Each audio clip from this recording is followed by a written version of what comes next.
నేను ఒక వినయ విధేయతలతో ఎప్పుడు కూడా జ్ఞానాన్ని సంపాదించుకునడానికి ప్రయత్నం చేసేటువంటి ఒక విద్యార్థినిగా మా గురువులకు కూడా నేను ఒక ప్రియ శిష్యురాలిని.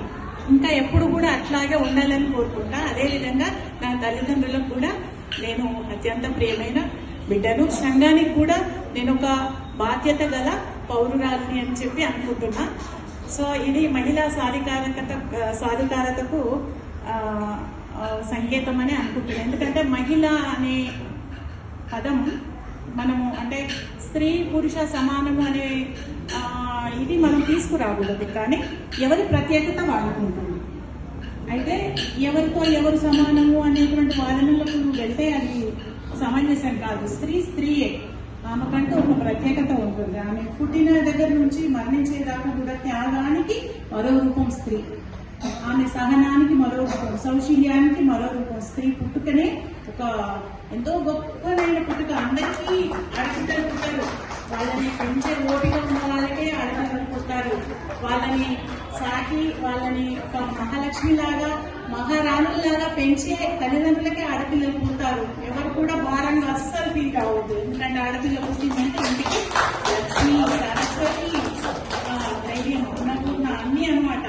అట్లాంటిది స్త్రీ రూపము, స్త్రీ మూర్తీభవించినటువంటి మానవత్వము, త్యాగం స్త్రీ అనే పదమే. అందుకని అంటే మనమేదో స్త్రీల మాట స్త్రీ గురించి గొప్ప చెప్తున్నామని కాదు. ఆకాశంలో సగం, ప్రకృతిలో సగం, సమస్తంలో విశ్వంలోనే సగం స్త్రీ. అందుకే మనము ఆధ్యాత్మికంగా కూడా పరమేశ్వరుడు, శంకరుడు, ఆయన అర్ధనారీశ్వరుడు అంటాము. అంటే స్త్రీ తత్వము సగం ఉంటుంది. ఆధ్యాత్మికంలోకి వెళ్తే స్త్రీ అనేది మళ్ళీ ప్రకృతిలో భాగం. తామస, రాజస, సాత్విక, సాత్విక, రాజస, తామస. సో ఈ మూడు స్త్రీ, సా, రా, తా, మూడు వస్తున్నాయి చూడండి. స్త్రీ రూపం, స్త్రీ అంటే ప్రకృతి అనమాట. ప్రకృతిలో ఈ మూడు గుణాలు ఉంటాయి, స్త్రీలో కూడా ఉంటాయి. అంటే ఇక్కడ మన ఆధ్యాత్మికంలో వెళ్తే ప్రకృతి పురుష విభేదం, అంటే చైతన్యమేమో పరమాత్మ, ప్రకృతి వచ్చేసి ఇదంతా ప్రపంచం అంతా కూడా తామస, రాజస, సాత్విక గుణాలతో ఉంటుంది. ఇది ఒక డెప్త్ సబ్జెక్టు. అయితే స్త్రీ అంటే ప్రకృతితో పాటు చైతన్యం కూడా ఉంటుంది. చైతన్యం ఉంది కాబట్టి ఈరోజు ఎక్కడి నుంచో ఎక్కడి వరకు అంటే మన గ్రామ స్థాయి నుంచి కూడా విమానాలు నడిపేటువంటి వరకు, దేశాలు వెళ్ళే వరకు అంతటా స్త్రీమూర్తి ఉంటుంది. మరి మనము గ్రామాల్లో విద్య సరిగ్గా అందని స్టేజ్ నుంచి కూడా ఈరోజు విద్యను బోధించి ప్రొఫెసర్లుగా ఎన్నో రకాలుగా కూడా ప్రభావితం చేసేటువంటి రంగాల్లో స్త్రీలు ఉన్నారు. కాబట్టి మనము విజ్ఞావాన్ లభతే జ్ఞానం తత్పరగా సన్నిధేంద్రియంగా జ్ఞానం లబ్ధ్వా పరాం శాంతి నచదేనాది గచ్చతి అని అన్నారు. విద్య వల్ల వినయం లభిస్తుంది, వినయం వల్ల పాత్రత, పాత్రత వల్ల అన్నీ లభిస్తాయి. అంటే జ్ఞానం అనేది అంత గొప్పది.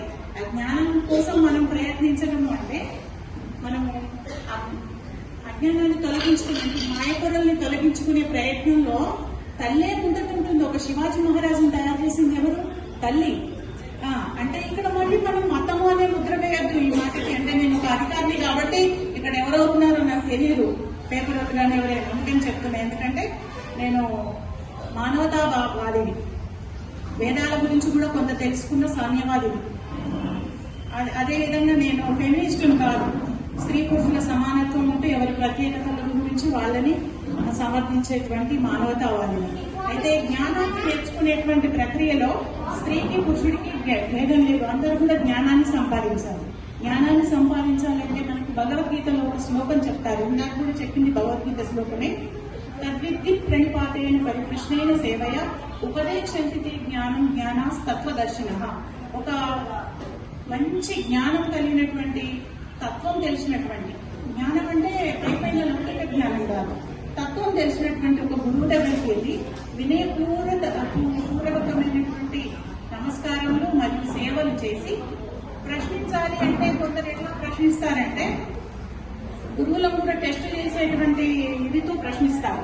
అలా కాకుండా సదుద్దేశంతో ప్రశ్నించి జ్ఞానాన్ని తెలుసుకోవాలి. జ్ఞానాన్ని తెలుసుకోవాలి అంటే ఈ శరీరాన్ని మనం ఉపయోగించుకోవాలి. శరీరాన్ని ఉపయోగించుకొని మనసు, బుద్ధి, అహంకారము, చిత్తము అనేటువంటి అంతఃకరణాన్ని శుద్ధి చేసుకోవాలి. శరీరం ఒక నావ అయితే ఇది చుక్క లాంటిది అనమాట. ఈ వల్లి తీరం నుంచి